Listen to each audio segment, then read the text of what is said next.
కేంద్ర ప్రభుత్వం తీసుకొచ్చిన 4 లేబర్ కోడ్లను వెంటనే రద్దు చేయాలని డిమాండ్ చేస్తూ Kapra GHMC municipal out sourcing సిబ్బంది ఈరోజు ఈసీఎల్ చౌరస్తాలో సార్వత్రిక సమ్మె నిర్వహించారు. కేంద్ర ప్రభుత్వం కార్మిక, రైతు ప్రజా వ్యతిరేక విధానాలను అవలంబిస్తోందని ఆరోపిస్తూ సిబ్బంది నిరసన వ్యక్తం చేశారు.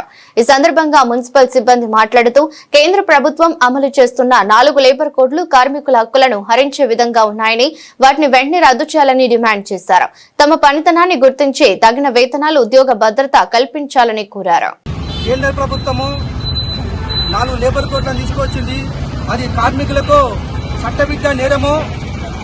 కార్మికులకు అన్యాయం చేయడానికి, కార్మికుల కష్టాన్ని దోచుకజీయడానికి, కార్మికుల కష్ట సుఖాలకు ఆలోచించకుండా 4 లేబర్ కోడ్లను తీసుకొచ్చింది. కాబట్టి తక్షణమే కేంద్ర ప్రభుత్వం వెనక్కి తీసుకోవాలి.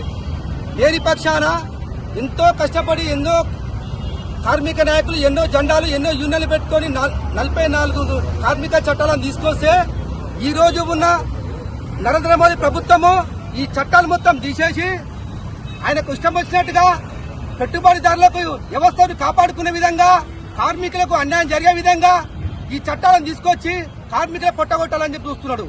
అందుగురించి ఈ రోజు దేశవ్యాప్త సమ్మెలో భాగంగా మీ పెద్ద ఎత్తున మున్సిపల్ కార్మికులందరూ పాల్గొనడం జరిగింది. అంతేకాకుండా 10 గంటలు పెంచుతామని చెప్పి చెప్తున్నారు. 8 గంటలు పని చేస్తుంటేనే ఇక్కడ జీతం సరిగ్గా ఇస్తలేరు, టైంకి వస్తలేదు, తక్కువ జీతం ఇస్తున్నారు. 12 గంటల పని ఏ విధంగా చేపిస్తే కేంద్ర ప్రభుత్వము? అది మన న్యాయమేనా, చట్టమేనా, లెక్కనేనా? అంటే ఆయన చెప్పిందే రాష్ట్ర ప్రభుత్వాలు మొత్తం నెరవేర్చాలి. ఇప్పుడు ఉన్న ఎన్ని రాష్ట్ర ప్రభుత్వాలు ఉన్నాయో, మన రాష్ట్రం 29వ రాష్ట్రం మనది. తెలంగాణ రాష్ట్రం ఏర్పడ్డ తర్వాత 29వ రాష్ట్రం కాబట్టి ఈ రాష్ట్రంలో ఉన్న కూడా ఈ ప్రభుత్వాన్ని కూడా నెరవేర్చాలని చెప్పేసి కోరుతున్నాడు. కాబట్టి తక్షణమే కార్మికుల చట్టాన్ని ఉల్లంఘిస్తే మాత్రమైతే కార్మిక లోకం, కార్మిక పక్షం దేశవ్యాప్తంగా కూడా సమ్మెలు చేయదలుచుకుంటారు. కాబట్టి ఇప్పటికైనా తక్షణమే తెలియజేసుకుని కేంద్ర ప్రభుత్వము ఇచ్చిన హామీలు వెనక్కి తీసుకోవాలి. కార్మికులకు న్యాయం కోసం కొట్లాడాలి, మంచి గురించి కొట్లాడాలి, కనీస వేతనాలు ఇప్పించాలి, పర్మనెంట్ ఇచ్చేయాలి, వాళ్ళకు నిత్యావసరం సంబంధించి వస్తున్నాయి. అదేవిధంగా కార్మికులకు డబుల్ బెడ్రూమ్లు ఇస్తామని చెప్పారు, ఇప్పటి వరకు ఇవ్వలేదు. మున్సిపాలిటీ రంగంలో పనిచేసే వాళ్ళకు సపరేట్ గా డబుల్ బెడ్రూమ్లు కట్టించాలి. కట్టిస్తేనే ఎక్కడ పోవాలన్నా, మీటింగ్ ఉన్నా, పని చేయాలన్నా కూడా ఒక డీసీఎం పెడితే మున్సిపల్ కార్మికులు అందరూ పోతారు.